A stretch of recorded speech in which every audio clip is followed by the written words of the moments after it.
la leyenda que en un pueblecito tétrico, de cuyo nombre no quiero ni puedo acordarme, de esos perdidos entre montañas y que en invierno quedan incomunicados, de esos que a menudo son tapados por la niebla y cuyas casas son aún de piedra y madera, sus gentes guardan un antiguo e insólito secreto. Dice también la leyenda que en dicho pueblecito hace ya más de mucho tiempo que algunos de sus habitantes han vivido atemorizados. Estos habitantes son los que recuerdan un hecho que cambió la vida del pueblo para siempre, un hecho que, bien por injusticia y bien por su crudeza, no ha sido nunca revelado a forasteros o a localidades cercanas, de tal modo que el secreto de momento ha quedado guardado dentro de los límites del pueblo y de la mente de sus más ancianos habitantes.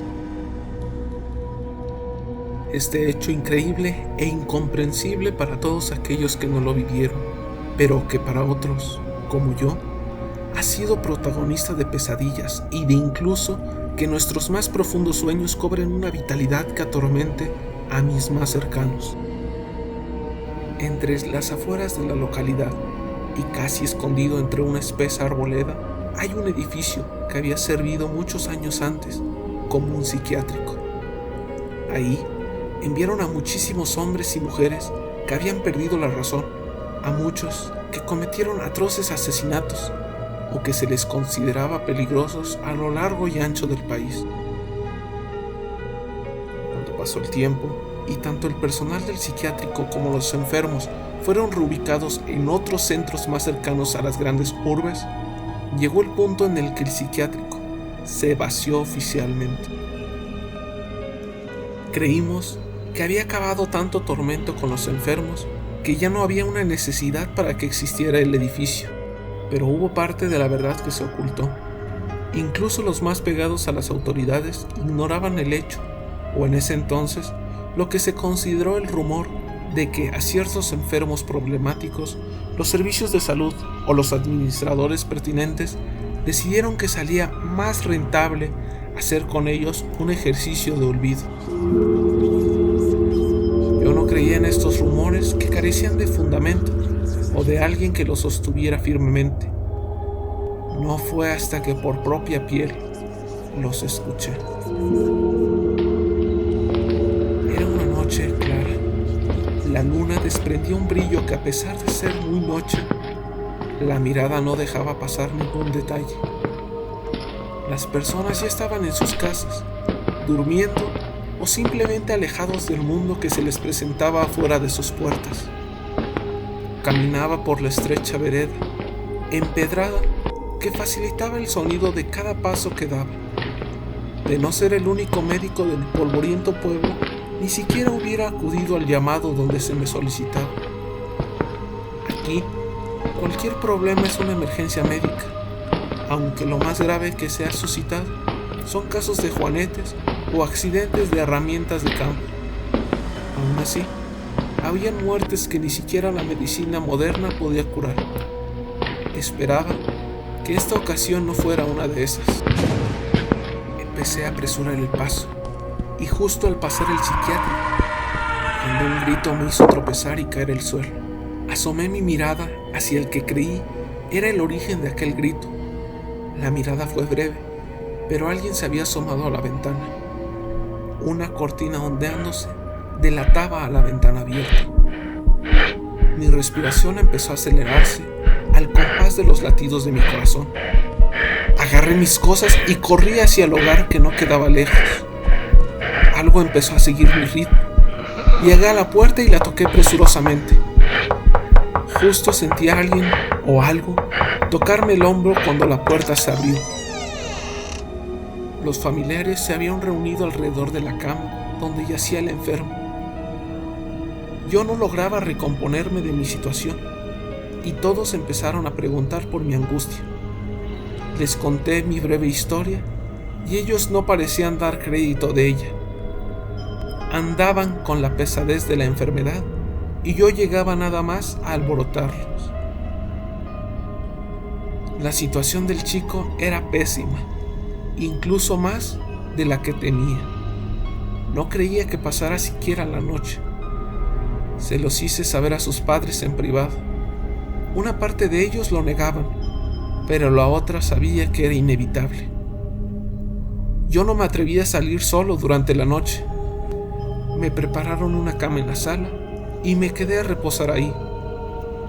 Varias veces mi sueño se interrumpió y solo lograba ver por las ventanas el haz de la luna.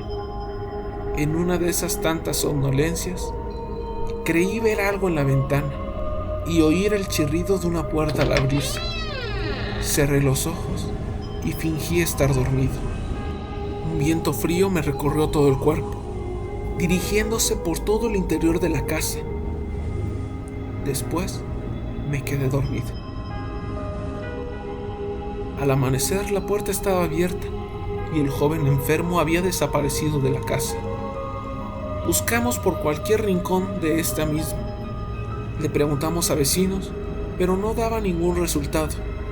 Parecía simplemente haberse esfumado.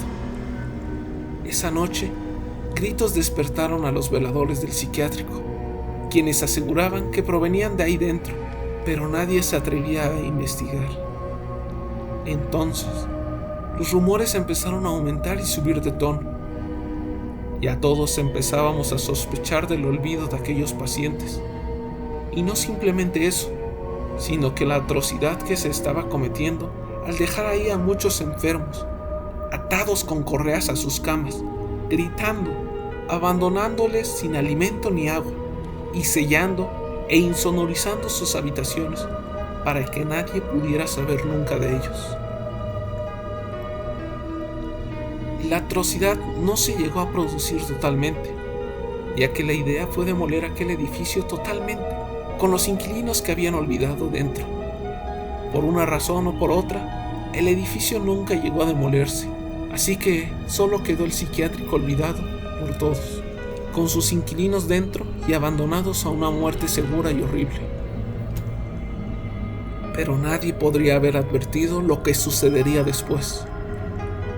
Pocas semanas tras la desaparición del chico, y solo unos meses después del abandono del psiquiátrico, muchos habitantes del pueblo empezaron a oír feroces gritos por las noches. Provenían de la espesa arboleda, gritos que pronto pudieron identificar como procedentes del edificio del psiquiátrico. Los habitantes entraron en un silencioso pánico general, ya que nadie quería hablar de ello, y preferían callar ante lo que parecía un hecho imposible. Aquellos locos ya deberían estar muertos. Llevaban más de un mes, sin alimento ni líquido, encerrados, atados. La situación se empezó a complicar aún más, ya que, unido a los terribles gritos nocturnos, a los lúgubres alaridos provenientes del antiguo psiquiátrico, los habitantes del pequeño pueblo notaron cómo cada noche desaparecían animales de sus granjas y corrales, gallinas, cerdos, vacas. Cada mañana faltaban más animales y aparecían trozos de algunos de ellos por el pueblo. Rastros de sangre salían desde las cercas del ganado y prácticamente no había nadie que no se hubiera percatado de que dichos rastros conducían camino del antiguo psiquiátrico a través de la espesura de la arboleda. Además, habían personas advirtiendo que, según ellos, habían visto por las noches, a lo lejos, una mujer vestida de negro, de aspecto fantasmal y armada con una daga, destripando a los animales y llevarse a muchos de ellos, para luego perderse en la negrura de la noche, camino del siniestro edificio. La historia no me pareció tan descabellada como se pensaría, ya que tuve casi una misma experiencia con lo paranormal. Pasaron las semanas y, en vista de las pérdidas del ganado en el pueblo, un día de fin de año, los vecinos decidieron poner fin al robo de animales, incluso si se temiera que las desapariciones eran obra de un fantasma. Así que noche tras noche montaron guardia en todos los corrales y cercados, hasta que por fin, una noche dimos con algo. Uno de los vecinos creyó escuchar algo en sus tierras, y antes de ir él solo a averiguarlo, nos llamó al resto del pueblo que montaba guardia. Rápidamente nos unimos a él, delante de nosotros, como si los espectros realmente existieran y fueran algo tan natural como el día o la noche. Había una figura tapada con una manta negra, levitando unos centímetros sobre el suelo, con una daga que movía diestramente con una mano, mientras decapitaba un pollo sujeto con la otra. La figura pareció percatarse de la gran expectación que estaba provocando sobre los habitantes del pueblo, que, armados con antorchas, guadañas, palos y otras armas espontáneas, no parábamos de mirarla. Con una velocidad sobrenatural, la figura partió volando, literalmente con el pollo muerto en la mano, hacia el edificio, confundiéndose en la negrura de la noche.